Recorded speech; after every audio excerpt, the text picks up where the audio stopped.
benar juga tuh. Ya.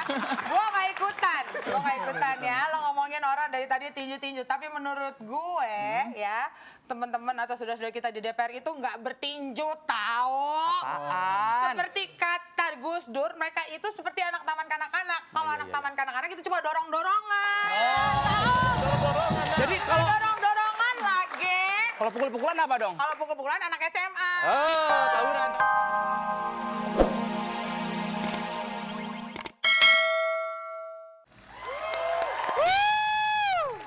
Selamat malam penonton di studio. Silakan duduk. Ini kenapa nih ada seragam-seragam begini? Dari mana sih? Cakep-cakep deh. Pulang bareng ya. Oke, senang sekali pemirsa saya bisa hadir kembali di Jumat ini tentunya untuk Anda. Seperti biasa ada di Bincang Bintang.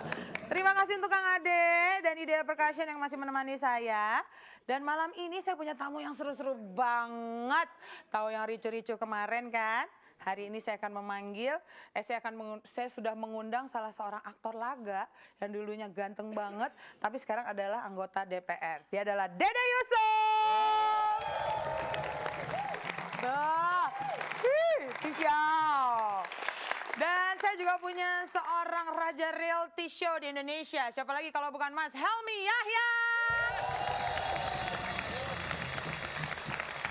Dan saya punya si Ratu Ngecor, Uut Permatasari. Aduh cantiknya. Dan nanti akan hadir seorang yang punya keahlian luar biasa sekali ya. Dia adalah orang yang punya kekuatan fisik luar biasa. Tahu nggak lu, Nal? Apa? Dia itu bisa push up hanya dengan satu jari. Push up satu jari. Push up satu jari lo nggak bisa kan? Bisa ngupil. Ngopel. Dia bisa push up dengan satu jari dan dia punya keahlian lain yang dia itu ya nih ya ibu-ibu remaja putri, dia itu bisa mengangkat beban ya di nya ya seberat 11 kilo. Gila hebat banget Kale.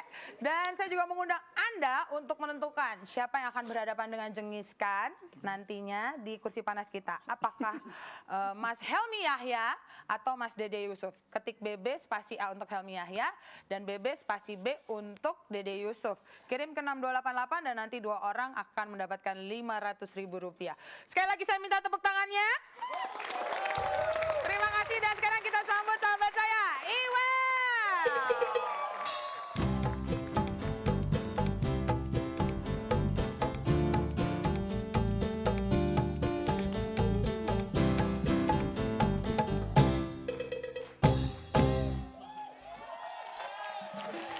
Selamat malam pemirsa di rumah dan juga penonton di studio. Seperti biasa saya Iwel akan menceritakan, membicarakan hal-hal yang hangat dan dekat dengan kita yang terjadi beberapa hari ini. Malam ini saya tidak seperti biasa. Malam ini saya tidak akan membicarakan tentang SBY. Karena minggu ini SBY kalah populer dengan DPR.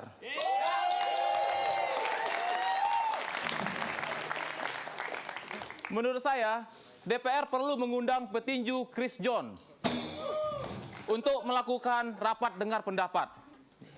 Agar anggota DPR tahu bagaimana caranya mendorong yang baik. Ya mungkin pemilu yang akan datang, petinju bisa menjadi caleg kali ya. Nah saya membayangkan kalau petinju menjadi ketua DPR. Nah, mungkin sidangnya akan seperti ini. Anggota Dewan yang terhormat, sidang paripurna akan kita mulai sebanyak 12 ronde.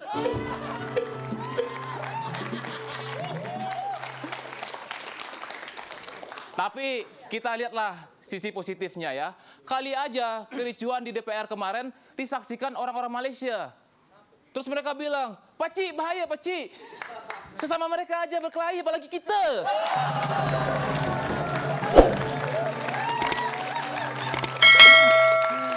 Berdasarkan survei yang diadakan di Inggris oleh Sleep Council mengatakan bahwa anggota parlemen mempunyai waktu tidur paling sedikit. Nah, menurut saya kalau di sini waktu tidur anggota parlemen ditentukan oleh lama atau sebentarnya sidang. Betul, betul.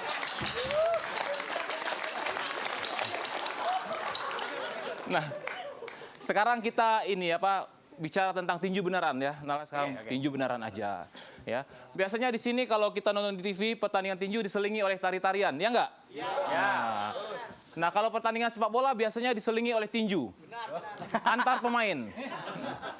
Tapi itu dulu, kalau sekarang udah nggak ada pukul-pukulan. Paling sambit-sambitan.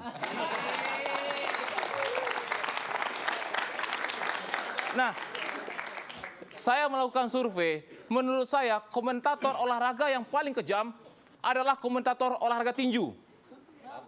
Iya, mereka berpihak kepada yang kuat. Ya, pemirsa, sebuah pukulan yang keras sekali. Ya, sayang sekali jabnya kurang kencang, pemirsa. Semakin sering petinju kena pukul, semakin senang dia. Kenapa dia tidak menunjukkan sedikit rasa simpati dan kasihan? Gimana, Wel? Pemirsa saat ini, aduh dipukul lagi pemirsa, itu kan sakit. Ya pemirsa, dan pukulannya, aduh nggak tega. Wasit pisahin, wasit pisahin. Well, coba yang bersih, ulangi yang bersih. Wasit pisahin, wasit. Itu mah bukan komentator tinju, Apa? kapster salon. Harus gagah dong. Dia ngomong soal petinju, Dik, gue punya cerita tentang petinju. Jadi gini, saya punya teman petinju ya. Dia itu punya penyakit insomnia. Oh, nggak Apa itu? Itu apa? Nggak bisa tidur. Susah tidur. Susah tidur. Dia konsultasi ke dokter. Dok, saya susah tidur nih, susah banget. Kata dokter, gampang aja. Kamu hitung sampai 100. Oh. Pasti tidur. Waduh, Dok. Nggak mungkin, Dok. Itu pasti tidak akan berhasil kepada saya. Kenapa? Sebagai seorang petinju saya refleks, hitungan ke-8 pasti bangun. Iya benar juga tuh. Kalau ya, gue nggak ikutan ya. Lo ngomongin orang dari tadi tinju-tinju, tapi menurut gue ya, teman-teman atau saudara-saudara kita di DPR itu nggak bertinju, tahu? Apaan? Seperti kata Gus Dur, mereka itu seperti anak taman kanak-kanak. Kalau anak taman kanak-kanak itu cuma dorong-dorongan. Jadi kalau Dorong-dorongan lagi. pukul-pukulan apa dong? Kalau pukul-pukulan anak SMA. Oh, tawuran. Dan kemana-mana pemirsa, kami segera kembali setelah yang satu ini. Aduh, aku takut. Aku takut. Apa jadinya kalau misalnya anggota DPR kita buku-bukannya sampai begitu ya. Aduh, jangan sampai ya. Dan sebelum saya panggil bintang tamu saya ini, saya mau ingatkan pemirsa tadi ada kesalahan sedikit. Jadi kalau Anda memilih Dede Yusuf itu pilihnya BB spasi A. Kalau Helmi ya BB spasi B, begitu ya.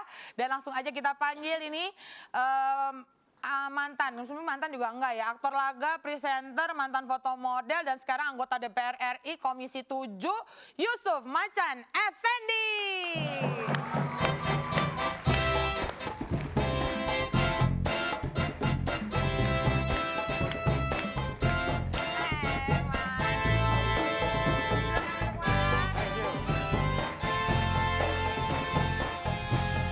Terserah, boy. Iya, tepuk tangan dulu dong buat Mas Dede. Enggak tuh, itu Apa? itu film zaman tahun jebot itu. Tahun berapa itu, Mas? Badan Mas masih Dede? berondong, Bo.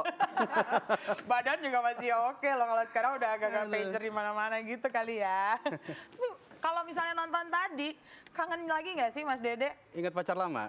Siapa? Ongki Alexander. ya. Zaman dulu Ongki ya. Iya, tapi sekarang Mas Dede boleh dibilang sudah lebih aktif di dunia politik. Mas Dede ini adalah anggota Komisi 7 yang mengurus segala sesuatu tentang energi, sumber daya mineral, lingkungan hidup, dan juga PLN dan gas ya Mas ya. Nah, pengen tahu latar belakang Mas Dede yang non politik itu, dan akhirnya diajak. Mas Dede ini dari dari Partai Amanat Nasional. Pan. Itu waktu itu gimana akhirnya mengiyakan ajakan PAN untuk duduk di DPR? Ya, ceritanya. Karena apa sih? Ya, yang jelas karena Amin Rais itu jelas. Ya, jadi kita kalau mau masuk dalam satu partai politik, tentunya kita harus melihat siapa sih di ujungnya gitu kira-kira, siapa yang bisa kita ikuti gitu. Ya tentunya ada platform, ada segala macam. Ya. Berapa lama Mas Dede di lobby waktu itu untuk masuk ke PAN? Berapa lama ya? Mungkin sekitar 3 bulanan lah ya. 3 bulan? 3 bulanan gitu. Kebetulan pada saat itu mungkin momentumnya adalah momentum yang siapa saja bisa masuk. Nah mungkin dengan setelah ini kan besok teman-teman artis yang lain yang mau masuk juga bisa gitu. Atau petinju-petinju tadi sudah dikatakan mau masuk gitu ya. bisa gitu. Ini juga ya mahasiswa dan teman-teman yang ada di sini Bisa, mungkin pokoknya bisa aja. besok ini politik itu sangat memudahkan orang untuk bisa menyalurkan aspirasinya. Oh, gitu. oke. Bisa memudahkan orang menyodorkan aspirasinya atau jadi stres. Nah, nanti aja. Tapi yang pasti gini, Mas Dede kemarin nih ya, hari Rabu kemarin, pemirsa juga tahu dan sekarang lagi topik yang hangat.